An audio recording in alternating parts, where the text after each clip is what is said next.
1절에서 우리 사실은 속죄제가 5장 13절까지인데요.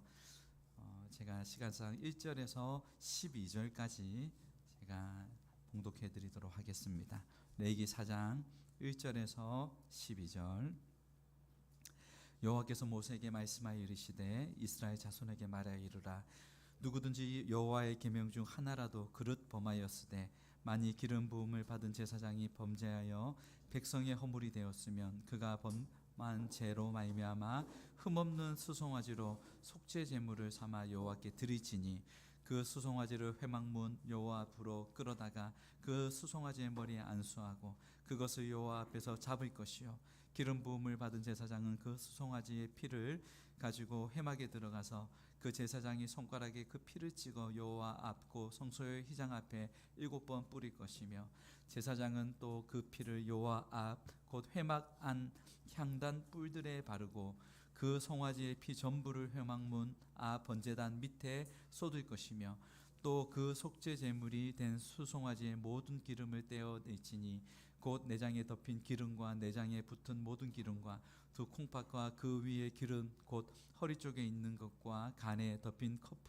거풀을 콩팥과 함께 떼어내되 화목제 제물의 소액에서 떼어냄 같이 할 것이요 제사장은 그것을 번제단 위에서 불사를 것이며 그 수송아지의 가죽과 그 모든 고기와 그것의 머리와 정강이와 내장과 똥 곧 그 송아지의 전체를 진영 바깥 재 버리는 곳인 정결한 곳으로 가져다가 불로 나무 위에서 사르되 곧 재 버리는 곳에서 불사를 지니라. 아멘. 아멘. 할렐루야. 네, 여러분 사랑하고 축복합니다. 오늘도 하나님께서 우리 가운데 크신 은혜 주실 줄 믿습니다. 하나님이 우리 다사랑교회를 얼마나 사랑하시고 또 우리 성도님들을 얼마나 하나님께서 기뻐하시는가 참 이렇게 늘 기도할 때마다 또 이곳에 설 때마다 더 많이 참 느껴집니다. 오늘은 우리 이제 제사론과 절기 우리 7번째 시간으로 속죄제를 함께 보도록 하겠습니다. 여러분 우리 속죄제는 말 그대로 죄를 속하고 사함을 받기 위하여 드려지는 제사입니다. 죄를 속하고 사함을 받는 거죠. 하나님의 백성이 죄를 범했을 경우 그 속함을 받기 위하여 드린 제사입니다. 그래서 2절에 보니까 이스라엘 자손에게 말하여 이르라. 누구든지 여호와의 계명 중 하나라도 그릇 범하였으되 이스라엘 자손에게 말하라. 누구든지 하나님의 계명 중에 하나라도 그릇 범하면 그것은 죄를 범한 거기에 그것을 위해서 속죄 제사를 드리라라고 합니다. 그리고 읽지는 않았지만 26절 4장 26절에 보니까요. 그 모든 기름은 화목제 제물의 기름같이 제단 위에서 불사를 지니 이같이 제사장이 그 범한 죄에 대하여 그를 위하여 속죄한즉 그가 사함을 얻으리라. 20절에는 속죄한즉 그들이 사함을 받으리라. 끝에도 35절에도 속죄한즉 그가 사함을 받으리라. 지금 하나님이 말씀하신 정해놓으신 그 방법대로 이 속죄 제사를 드릴 때에 그러면 그렇게 드릴 때에 그가 사함을 받으리라 라고 말씀합니다. 여러분 하나님이 정해놓으신 이 방법 외에는 사실 죄를 해결할 방법이 없습니다. 이스라엘 백성에게 하나님께서 정해주신 말씀을 따라 그대로 순종할 때 그 제사함의 은혜를 잊게 됩니다. 하나님 말씀을 여러분 그대로 믿고 순종할 때 그대로 믿고 그 말씀대로 나아갈 때에 거기에 속죄의 은혜가 있다는 사실이죠. 우리가 하나님을 사랑한다고 하면서 그분의 말씀을 일단 청종하지 않고 순종하지 않는다면 그것은 참된 사랑이 아닙니다. 내가 아무리 부모님 사랑한다고 말은 하지만 전혀 부모님의 말씀을 듣지 않고 청종하지 않고 순종하지 않는다면 그것은 사랑이 아닙니다. 야고보서 2장 14절에 내 형제들아 만일 사람이 믿음이 있노라 하고 행함이 없으면 무슨 유익이 있으리요 그 믿음이 능히 자기를 구원하겠느냐. 17절은요 이와 같이 행함이 없는 믿음은 그 자체가 죽은 것이라. 여러분 그러므로 하나님의 백성이 살아가는 방식은 다른 것이 없습니다. 우리가 살아가야 될 방식은 하나입니다. 하나님의 말씀을 듣고 그 말씀대로 순종하며 나아갈 때 거기에 하나님의 은혜가 임한다는 사실입니다. 우리 하나님의 백성이 가장 형통한 길은, 가장 우리가 살 수 있는 길은 하나님의 말씀을 듣는 데서부터 시작됩니다. 성경을 보면 여러분, 멸망당했던 민족들의 특징이 있는데 그 특징이 뭐냐면 하나님의 말씀을 무시해요. 하나님의 말씀을 소홀히 경히 여깁니다. 그래서 신명기 8장 20절에 보니까요, 여호와께서 너희 앞에서 멸망시키신 민족들 같이 너희도 멸망하리니 이는 너희가 너희의 하나님 여호와의 소리를 뭐하지 않는다고요? 청종하지 아니함이니라.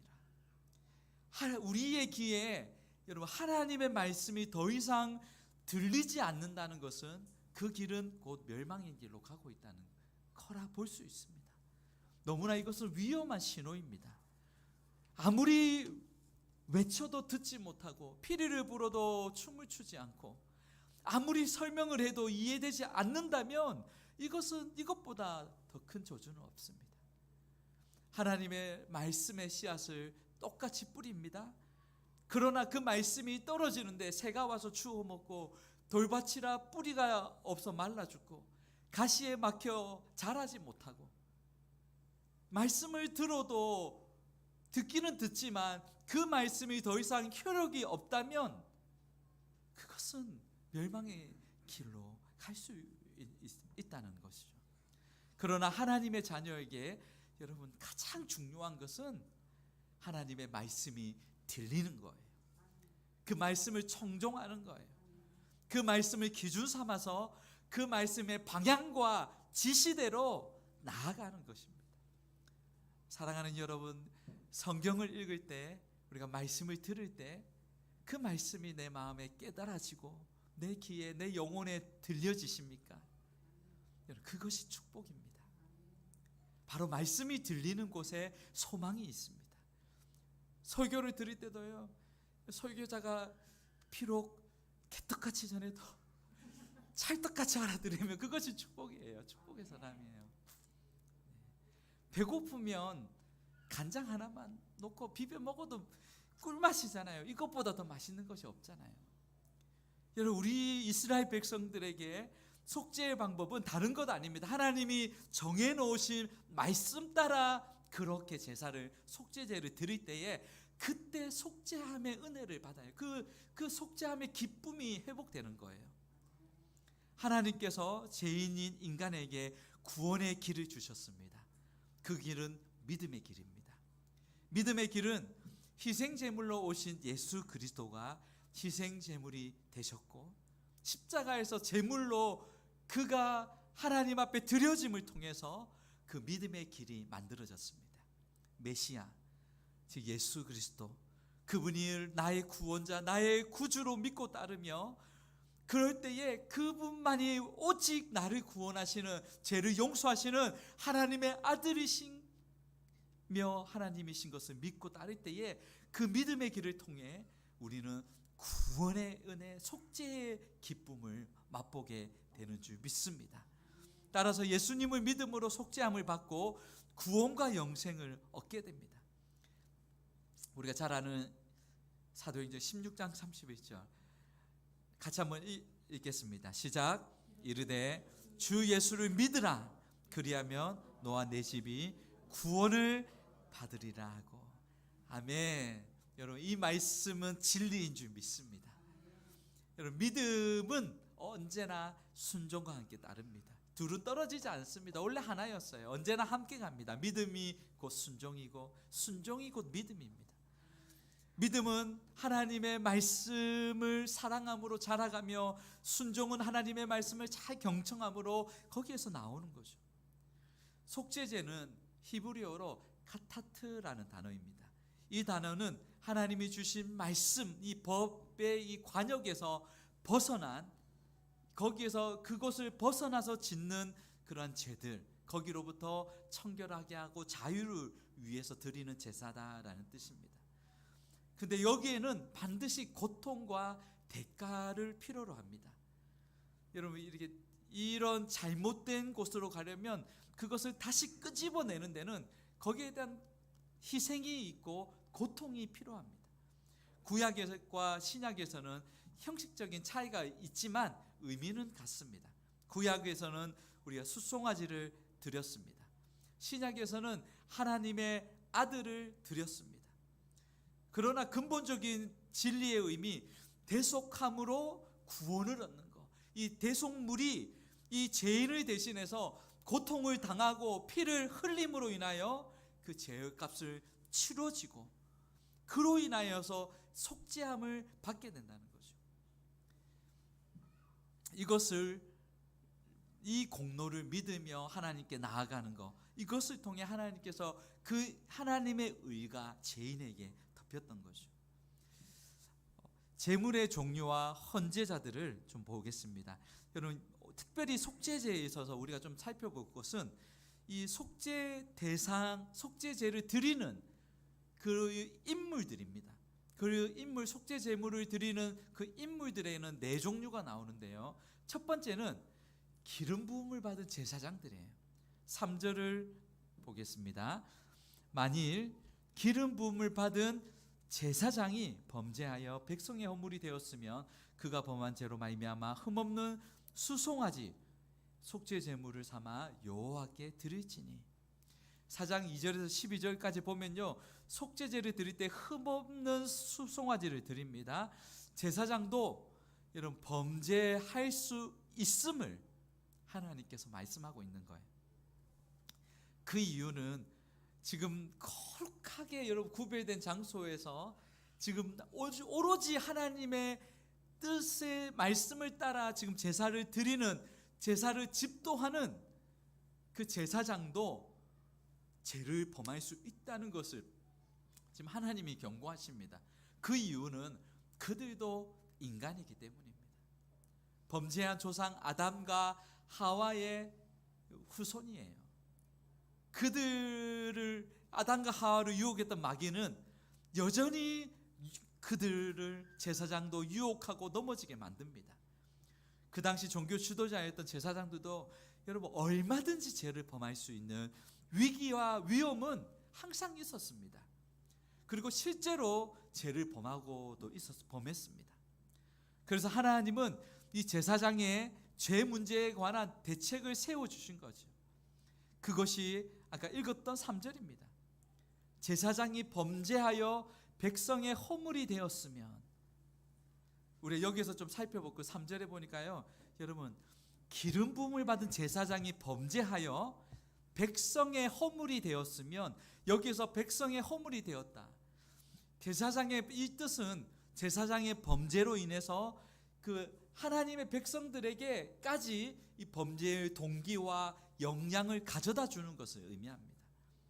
성경에서 죄는요, 하나님과의 관계를 의미합니다. 그리고 반면에 허물이라는 것은 인간과 인간 속에서 파생되는 어떤 나쁜 영향력, 나쁜 현상을 이렇게 현상이라고 말할 수 있습니다. 특별히 사람들 앞에서 하나님을 섬기는 사람들이 특별히 더 큰 책임이 있었습니다. 왜냐하면 그 한 사람 때문에 은혜가 흘러갈 수도 있지만 자칫하면 사람들에게 범죄의 동기와 악한 영향을 끼칠 수도 있기 때문입니다. 자신 한 사람만이 죄를 범하는 것이 아닙니다. 제사장 한 사람 때문에 다른 이스라엘 백성들까지도 죄의 동기와 죄의 영향 아래 살게 합니다. 한 신학교에 수업을 마치고 그 교수님이 흡연실 가서 담배를 무니 모든 학생들이 그곳에서 함께 교수님과 흡연을 합니다. 한 천주교 미사 예배를 마치고 신부님과 함께 모든 교우들이 술집에서 술 파티를 합니다. 여러분 죄의 힘은 상당합니다. 제사함을 입은 성도들은 물론이거니와 성직자들까지 한순간 진리에서 벗어나 진리의 말씀을 전한다고 하지만 거기에서 다른 길로, 곁길로 갈 수 있다는 사실이죠. 죄의 힘은 언제나 우리 곁에서 우리를 삼키려고 도사립니다. 여기에는 아무도 예외가 없습니다. 모든 그리스도인들, 심지어 가장 일선에서 예배를 집도하는 주의 종들도 죄의 힘을 피할 수가 없습니다. 교회 안에서 그럴듯한 말씀을 전하지만 자칫하면 자신의 욕망과 죄의 영향 안에 사로잡힌 채 자신뿐만 아니라 회중 모두를 잘못 인도할 수도 있다는 위험이 있습니다. 지도자는 일반인보다 분명히 더 큰 책임과 의무가 있습니다. 그러므로 앞에서 섬기는 사람일수록 더욱 겸손과 신실함으로 하나님께서 맡기신 바 그 책임을 성실하게 충성을 다해야 할 것입니다. 특별히 죄에 대한 부분은 더더욱 민감하게 거룩함에 힘을 써야 합니다.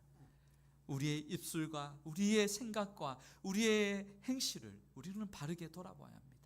아마도 온 이스라엘 회중들은 적어도 제사장에게만은 완전한 것을 요구하고 기대했을지도 모릅니다.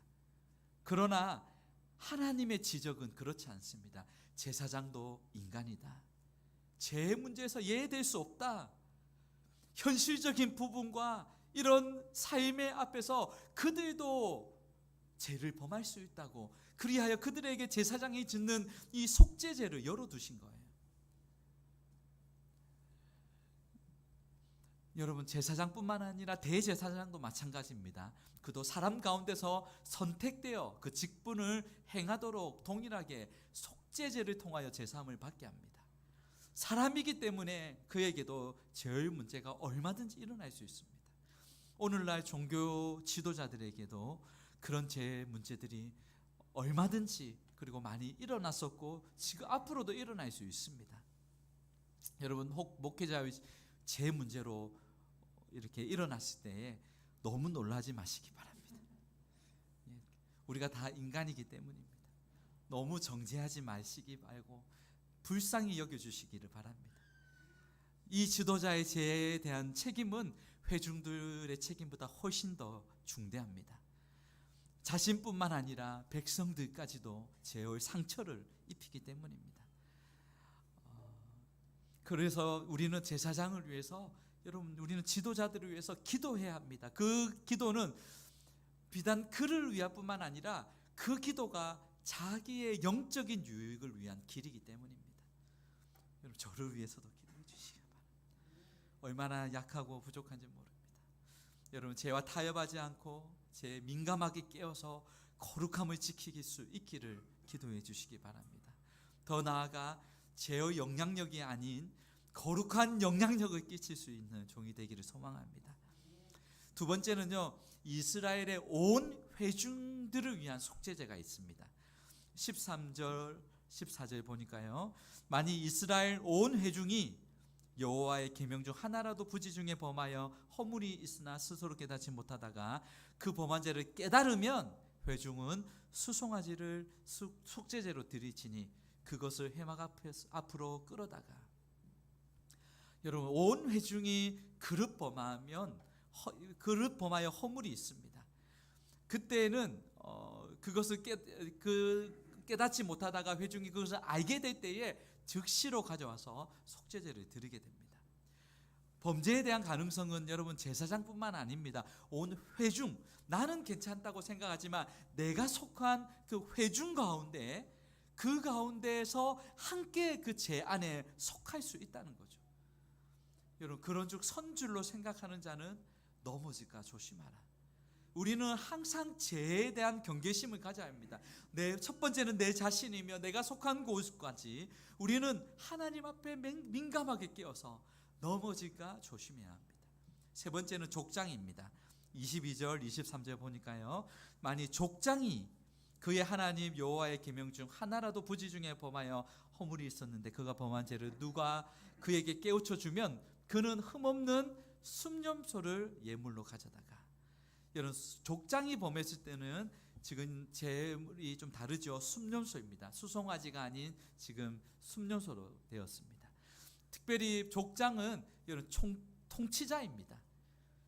지금 제사장은 종교 지도자라고 볼 수 있지만 지금 족장은 정치적인 지도자입니다. 여러분, 정치적인 지도자에게도 얼마든지 죄를 범할 수 있는 가능성과 기회가 많이 있습니다. 도사리고 있어요, 주변에. 그렇기 때문에 하나님은 그들이 하나님 앞에 속죄 제사를 드려야 할 필요성을 말씀하십니다. 윗물이 맑아야 아랫물도 맑습니다. 그런데 윗물이 부패하면 아랫물은 보나마나입니다. 한 사회를 책임지고 다스리는 지도자가 얼마나 중요한지를 우리는 확인할 수 있습니다. 통치를 받는 사람들은 통치를 하는 사람들을 위해서 특별히 기도해 주어야 합니다. 성경은 이것을 요구합니다. 디모데전서 2장 1절에서 3절, 여러분 같이 한번 읽겠습니다. 시작. 그러므로 내가 첫째로 권하노니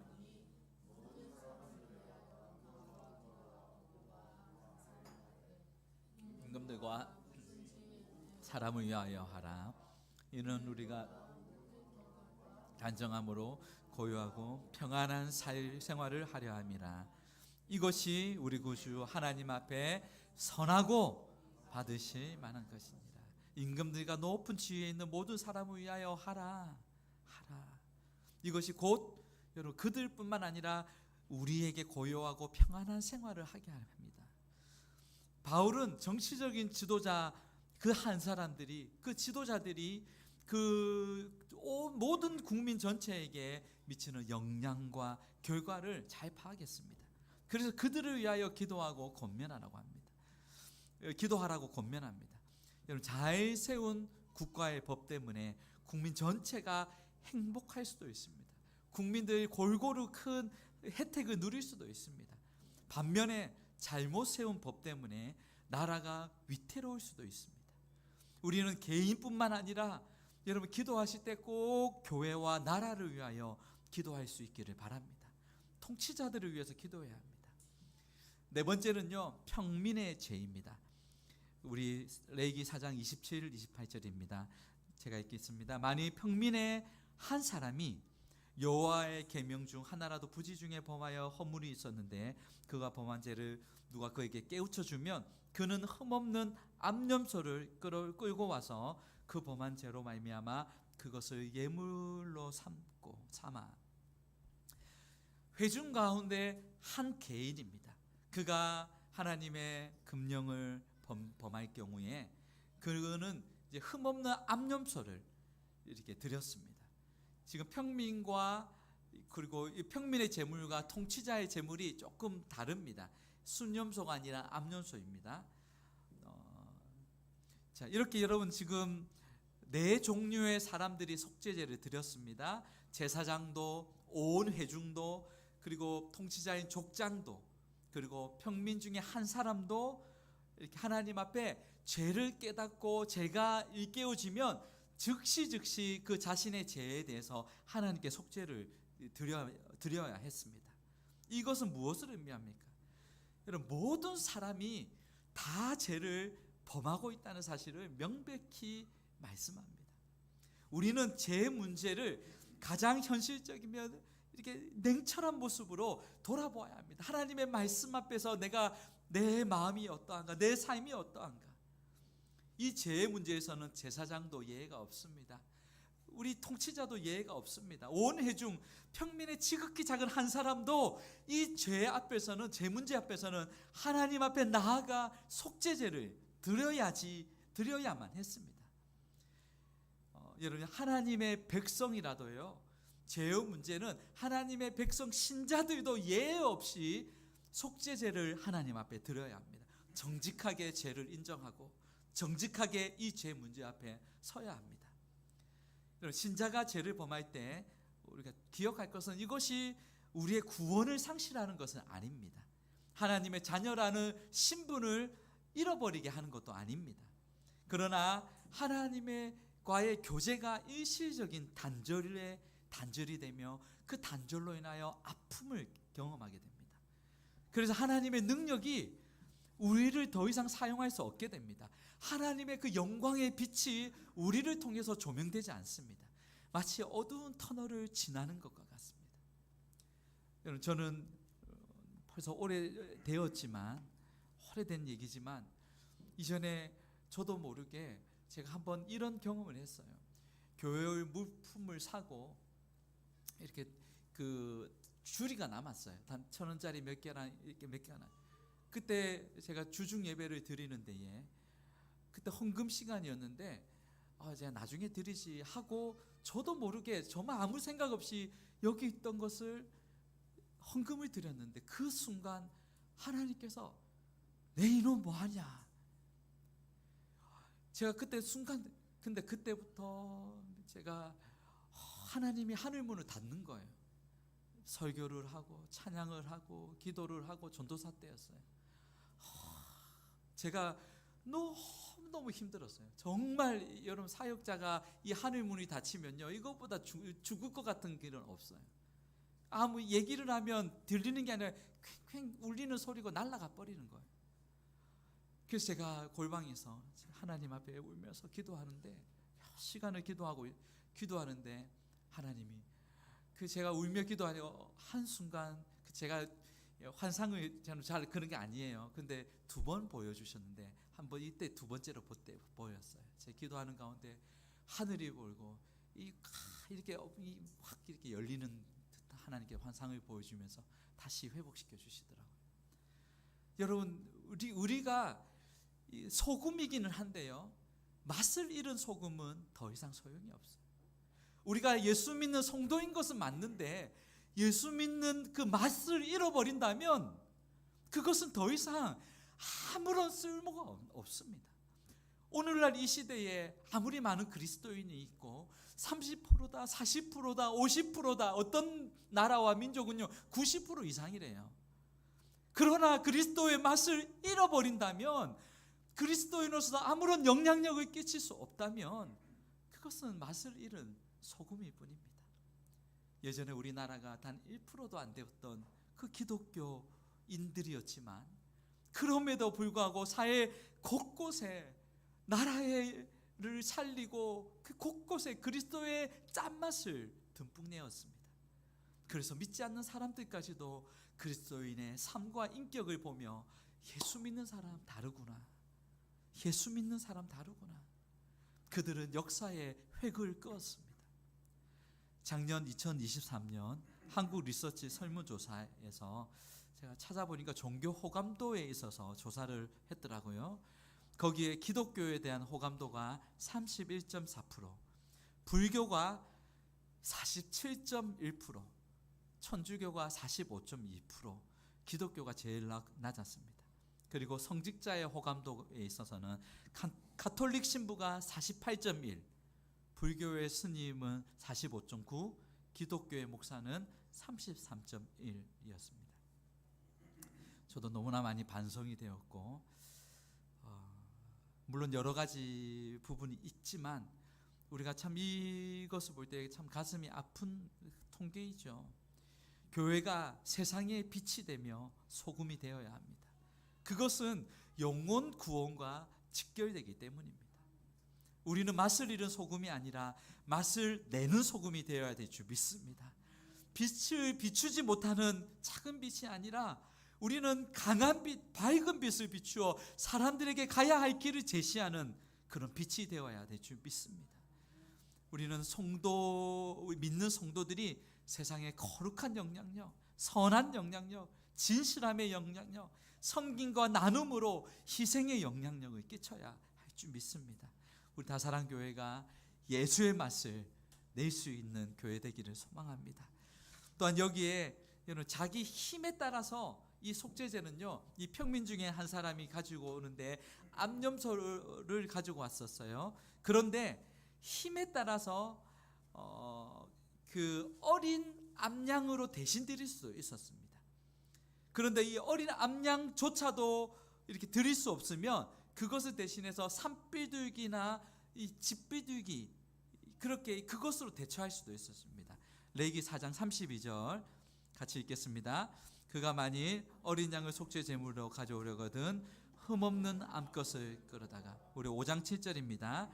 만일 그의 힘이 어린 양을 바치는 데에 미치지 못하면 그가 지은 죄를 속죄하기 위하여 산비둘기 2마리나 집비둘기 새끼 2마리를 여호와께로 가져다가 하나는 속죄 제물로 삼고 하나는 범죄물로 삼고. 근데 하나님의 자비와 배려를 볼 수 있습니다. 근데 그 자비와 배려는요, 여기에서 끝이 안 나요. 비둘기조차도 들을 힘이 없는 그런 사람들을 대신해서 그에게는 고운 가루 에바 10분의 1을 가져다가 드려라. 11절 5장 11절 12절 제가 읽겠습니다. 만일 그의 손이 산비둘기 2마리나 집비둘기 2마리에도 미치지 못하면 그의 범죄로 말미암아 고운 가루 10분의 1 에바를 예물로 가져다가 속죄 제물로 드리되 이는 속죄제인즉. 여러분, 암염소가 없으면 어린 양도 괜찮다. 어린 양이 드릴 힘이 없으면 비둘기도 괜찮다. 비둘기조차 드릴 힘이 없으면 고운 가루 한 움큼도 괜찮다. 하나님께서는 얼마든지 그 제물을 드리는 그 사람의 형편에 맞추어 이 속죄제를 열어놨습니다. 왜 속죄제를 통하여 하나님께서 무엇을 원하시는 걸까요? 그것은 제물이 문제가 아니라 내가 드릴 수 있는 그 안에서 하나님께 나아가 속죄함을 받는 거예요. 내가 나의 죄를 대신해서 이 속죄 제물을 가지고 하나님 앞에 이 제사를 드림으로 통하여 우리는 날마다 내 죄를 돌아보는 거예요. 하나님께서 이 속죄함의 은혜를 받게 하는 겁니다. 하나님은 우리 모든 사람의 형편과 처지를 아십니다. 그러나 거기에서 나는 시간 때문에, 나는 물질 때문에, 나는 건강 때문에 하지 못하는 것이 아니라 그 자리에서도 나의 모든 형편과 처지를 가지고 하나님께 나아가 제사함을 구하는 거예요. 속죄제를 드리는 거예요. 예수님이 오신 목적이 말씀합니다. 나는 마가복음 2장 17절 나는 의인들을 부르러 온 것이 아니요 죄인을 부르러 왔노라. 죄인들이 할 일은요, 예수님을 믿고 그분에게 회개함으로 나아가는 겁니다. 여러분, 이것은 일회성으로 끝이 아닙니다. 물론 우리가 하나님의 앞에 큰 원죄를 용서받습니다. 그러나 우리는 살면서 우리의 자범죄를 우리가 손으로 발로 짓는 손발에 먼지들을 많이 묻힙니다. 그렇기에 우리는 날마다 예수님의 그 십자가 앞으로 우리는 나아가야 합니다. 이 속죄제를 통하여 예수님의 초청을 우리는 볼 수 있습니다. 예수님의 초청은 불신자들의 원죄를 해결하시려는 일회성으로만이 아닙니다. 신자들에게도 하나님의 자녀들에게도 누구든지 언제든지 지속적으로 반복적으로 날마다 예수님께 나오라 초청하십니다. 이것이 왜 중요한가요? 왜 우리가 그러한가요? 그렇게 날마다 주님 앞에 나아가는 자들은요, 죄에 대하여 민감합니다. 죄에 대해서 민감합니다. 깨어 있으려고 합니다. 어떻게 하면 더 주님 닮아갈 수 있을까? 어떻게 하면 더 주님의 성품을 드러낼 수 있을까? 그런데 우리의 옛사람이 또 나오고 나의 옛습성이 또 나올 때 그것 때문에 울며 자복합니다. 그러면서 우리의 신앙이요, 자라는 거예요. 더 성숙해지는 거예요.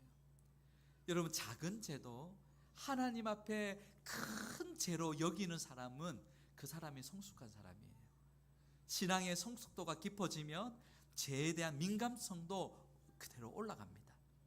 예전에는 죄로 생각지 않았어요. 이전에는 그것만 죄라고 생각했어요. 그런데 말씀이 들어오고 점점 우리의 신앙이 깊어지고 믿음이 자라니까 내가 얼마나 죄인인가, 내 안에 선한 것이 아무것도 없구나, 내 속사람이 얼마나 추악하고 더러운가, 형편없는 사람인가를 점점 인식하는 거예요.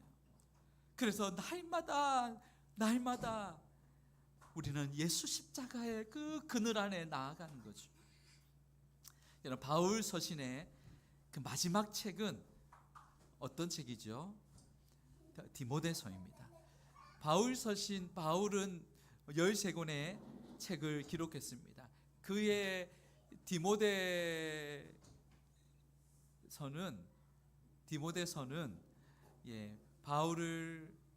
바울이 주님을 만난 후로 일평생 주님의 복음을 위해 정말 그는 정말 여러분 이렇게 달려온 사도였어요. 사실 우리가 바울을 우리가 알잖아요. 바울은 자신의 모든 것을 불태웠어요. 정말 자신의 삶을 그 전제로 드렸어요. 주님의 복음 때문에 수없는 고난과 핍박과 죽음의 위협과, 그런데 그가 그 복음 때문에 또 로마 감옥에 갇혔어요.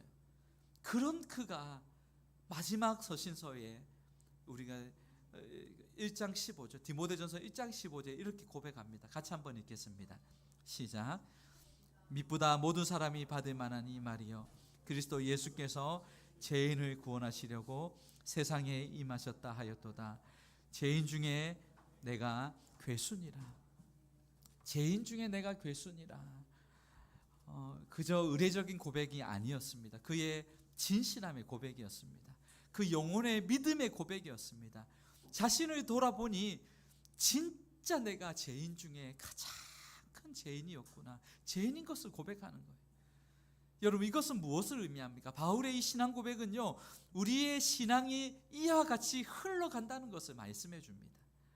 예수님은 의인을 부르러 온 것 아닙니다. 우리 죄인을 부르러 오셨습니다. 우리는 날마다 십자가 앞에 나아가며 그 죄의 사함의 은혜를 경험하고 또 경험하면서 그 십자가가 나에게 얼마나 큰 은혜이며 하나님의 사랑이며 나를 감격하게 하는지를 우리는 그 은혜 안에 거해야 된다는 거죠. 속죄제를 통하여 예수님의 초청을 우리는 들어야 합니다. 매일 십자가로 나오라. 매일 죄에 대해서 깨어 있으라. 매일 죄 때문에 울며 몸부림치라.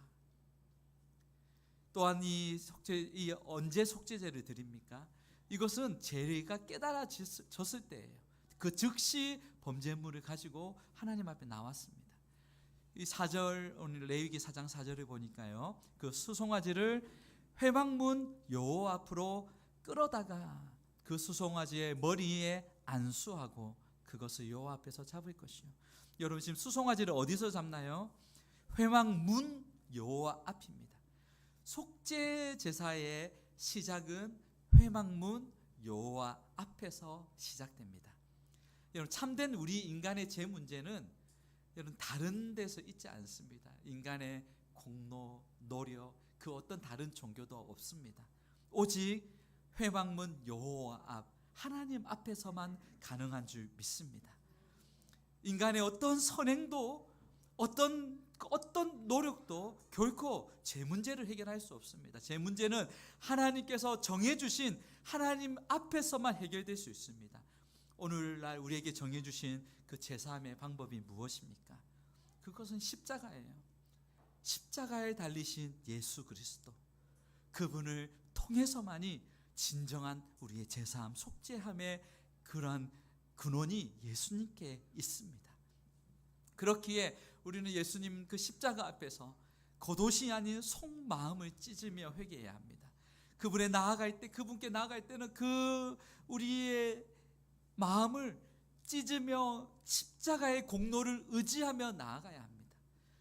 여러분, 지금 제헌자는, 제물을 드리는 자는요, 이 제물에 이렇게 안수를 합니다. 수송아지의 머리에 안수를 하고, 안수하는 행위는 우리가 이전에도 한번 살폈지만 제물과 나를 동일시하는 거예요. 근데 이 죄인이 이 안수를 함을 통해서 내 죄가 이 자연스럽게 흘러가는 거예요. 그리고 이를 통해서 하나님의 의가, 죄를 사해 주시는 의가 나에게 이렇게 전가되는 거죠.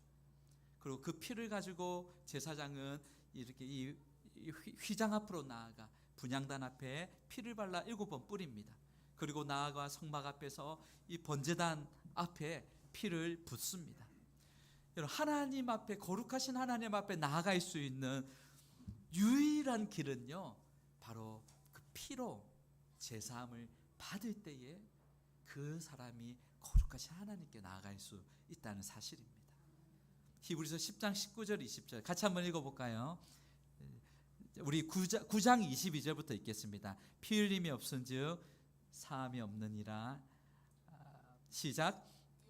따라 거의 모든 물건이 피로서 정결하게 되나니 피 흘림이 없은즉 사함이 없느니라. 히브리서 10장 19절 20절 시작. 그러므로 형제들아,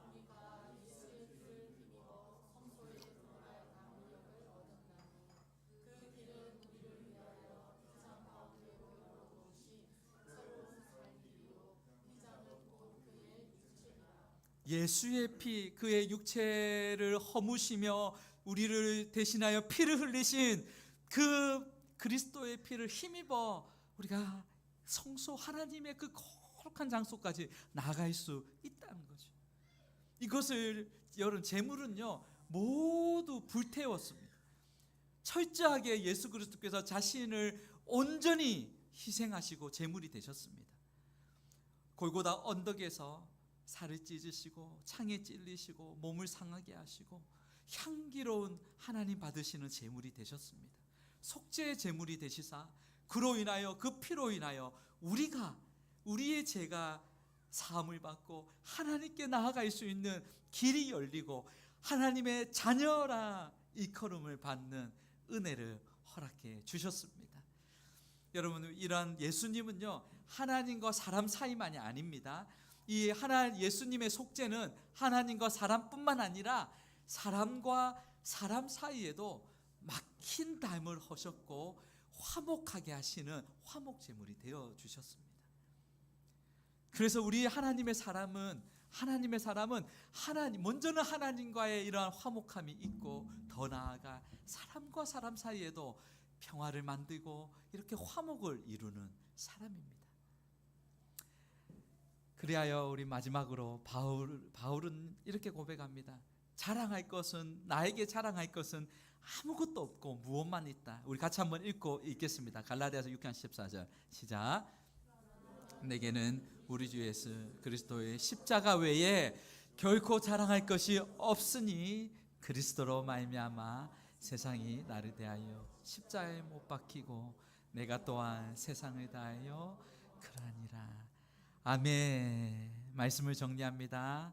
속죄를 위해서 반드시 하나님이 정해놓으신 말씀 따라 말씀대로 순종할 때 속죄함을 받습니다. 두 번째는 속죄제를 드리는 인물에 따라 제물이 달랐습니다. 제사장도 예가 아니었습니다. 온 회중과 족장들도 평민의 한 사람도 모두 죄인이었고 하나님께 속죄를 드려야 될 죄인이라는 사실입니다. 예수님은 의인을 부르러 오신 것이 아니라 죄인을 부르러 오셨습니다. 예수님의 초청은 단순한 일회성이 아닙니다. 신자들 또한 날마다 십자가 앞으로 나아가기를 원하십니다. 그리하여 더 거룩한 주의 백성이 되기를 기뻐하십니다. 성도는 갈수록 죄에 민감하고 죄를 깨달을 때에 그 속죄제를 통하여 하나님 주시는 제사함의 은혜와 감격을 맛보게 됩니다. 속죄 사역은 오직 회막문 여호와 앞에서 시작됩니다. 제사함의 방법은 오직 십자가입니다. 십자가에 달리신 예수님의 피로 제씻음을 받으며 우리 모든 삶의 길이, 믿음의 길이 오직 예수 십자가의 보혈로 열려지게 되는 줄 믿습니다. 이런 은혜가 저와 여러분에 있기를 바랍니다. 우리 예수 십자가에 흘린 피로서 같이 한번 찬양합시다. 우리 주님의 그 십자가 은혜에 감사하며 같이 우리 고백할까요? 예수 십자가에 흘린 피로서. 우리 힘차게 박수하면서 찬양합시다. 예수 십자가에 흘린 피로서 그대는 씻기어 있는가. 더러운 죄 이게 하는 능력을 그대는 참지 않은가. 예수의 열로 그대는 씻기어 있는가. 마음속에 여러 가지 재량이 깨끗이 씻기어 있는가. 주 예수와 밤낮으로 늘 함께 그대는 행동을 하는가. 아무 때나 어디서나 그대는 십자가 붙들고 있는가. 예수의 보혈로 그대는 씻기어 있는가. 마음속에 여러 가지 죄량이 깨끗이 씻기어 있는가. 주 예수 다시 올 때 그대는 영접할 예복이 있는가. 그대 몸은 거룩한 곳 천국에 들어갈 준비가 됐는가. 네. 예수의 보혈로 그대는 씻기어 있는가. 마음속에 여러 가지 죄악 모든 죄에 더러워진 예복을 주 앞에 지금 다 벗어서 샘물같이 솟아나는 보혈로 눈보다 더 크게 씻으라네. 예수의 보혈로 그대는 씻기어 있는가. 마음속에 여러 가지 죄. 4절입니다. 모든 죄에 일어나서 찬양합시다. 모든 죄에 더러워진 예복을 주 앞에 지금 다 벗어서 샘물같이 솟아나는 보혈로 눈보다 더 미게 씻으라네. 예수의 보혈로 그대는 씻기어 있는가. 마음속에 여러 가지 죄악이 예수의 보혈로 예수의 보혈로 그대는 씻기어 있는가. 마음속에 여러 가지 죄악이 깨끗이 씻기어 있는가. 아멘. 우리 짧게라도 오늘 주신 말씀을 좀 우리 마음에 품고 우리 하나님 앞에 기도하며 나아가겠습니다. 우리 속죄 제사를 통하여 주님은 다시 우리를 십자가로 초청하십니다. 날마다 언제나 우리가 붙잡아야 하고 거해야 할 곳은 십자가 그늘 아래 예수 보혈 아래 있는 것인 줄 믿습니다. 하나님 우리의 삶이 더 죄에 대하여 민감하게 하여 주시고 더 예수님 닮아가게 하여 주시고 이 땅에 살지만 이 땅에 속한 사람이 아닌 하늘에 속한 하늘의 시민권자로 하나님의 자녀답게 살게 하여 주시옵소서. 맛을 잃은 소금이 아닌 하나님 맛을 내는 소금 되게 하여 주시옵소서. 우리 주신 말씀 붙들고 같이 기도합니다. 살아계신 하나님 감사합니다. 하나님 아버지, 우리도 하나님께서 우리에게 말씀을 주시는 것 감사합니다. 아버지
하나님 감사합니다. 우리에게 새로운 길, 예수님의 그 육체로 하나님 새롭게 터신 그 십자가에게 믿음의 길을 우리에게 허락해 주셔서 감사합니다. 하나님 우리가 살아갈 유일한 길은 하나님의 말씀이며 하나님의 그 말씀하신 뜻대로 살아가는 것인 줄 믿사오니 하나님 우리로 하여금 그 죄에 대하여 민감하게 하여 주시고 하나님 우리의 길을 영이를 열어주시사 주의 음성이 들려지고 말씀이 들려지게 하여 주십시오.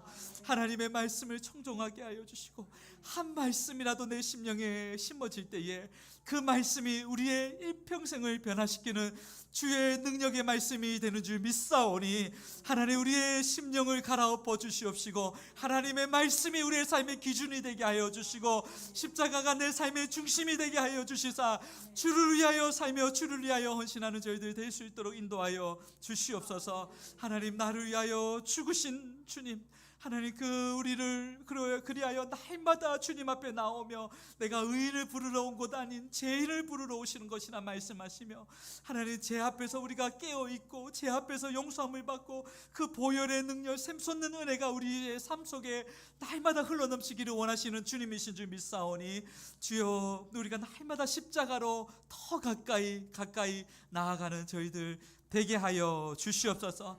하나님, 우리 사랑하는 성도들의 삶을 하나님께서 붙들어 주시고, 우리의 육신이 연약한 자들이 있습니까? 우리 하나님께서 함께 하시고 예수 보혈로 덮으사 치료하여 주시옵소서. 우리의 마음도 지친 우리의 심령도 하나님께서 붙들어 주시고 새롭게 하여 주시사 하나님, 이 땅 가운데 능히 승리하는 주님의 사랑하는 백성들 되게 하여 주시옵소서. 우리 자녀들을 주님의 손에 의지합니다. 우리가 할 수 없습니다. 하나님, 우리의 연약합니다. 육신의 부모가 한계가 있습니다. 하지만 하늘 아버지께서 우리 자녀들의 아버지이신 줄 믿사오니 그들의 인생을 책임져 주시옵소서. 말씀 안에서 순종하는 자녀들 되게 하여 주시옵소서. 누구를 만나든 어디에 무엇을 하든 하나님, 예수가 그리스도임을 하나님 증거하는 하나님의 백성들 되게 하여 주시옵소서. 하나님, 귀한 예물로 드린 손길이 있습니다. 이 예물 가운데 하나님께서 함께하여 주시고 하늘에 상달이 되어지게 하여 주시며 11조로 하나님 감사헌금으로 건축헌금으로 드린 그 예물 위에 하나님께서 그 가정과 삶을 회복시켜 주시고 범사에 형통하는 은혜를 허락하여 주시옵소서. 드리고 싶지만 드리지 못한 손길 기억하시고 위로하시고 은혜를 충만하게 해주시고 동일한 은혜로 갚아주시기를 원합니다. 그래 하나님께도 드리고도 남는 복된 인생 살게 하여 주시옵소서. 또 한 주간 세상으로 나아갑니다. 하나님, 우리 사랑하는 성도 홀로 보내지 마옵시고 임마누엘로 충만하게 주님 임하여 주시옵시고, 하나님 어디에 가든지 악한 영이 떠나가게 하여 주시고 그곳에 하나님 나라가 임하는 하나님의 귀한 백성들 되게 하여 주시옵소서. 우리의 모든 삶을 주님 앞에 의지하옵고 감사드리며 예수님 이름으로 기도드리옵나이다. 아멘.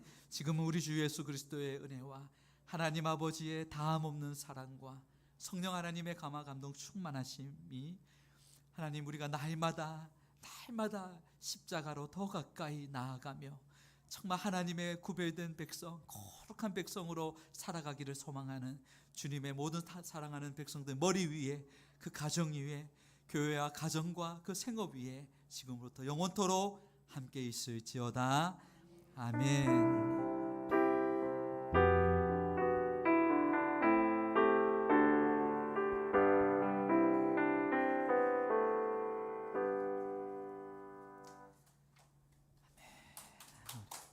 하나님께 영광의 자리에 앉아 주시고요. 우리 잠깐만 인사하겠습니다.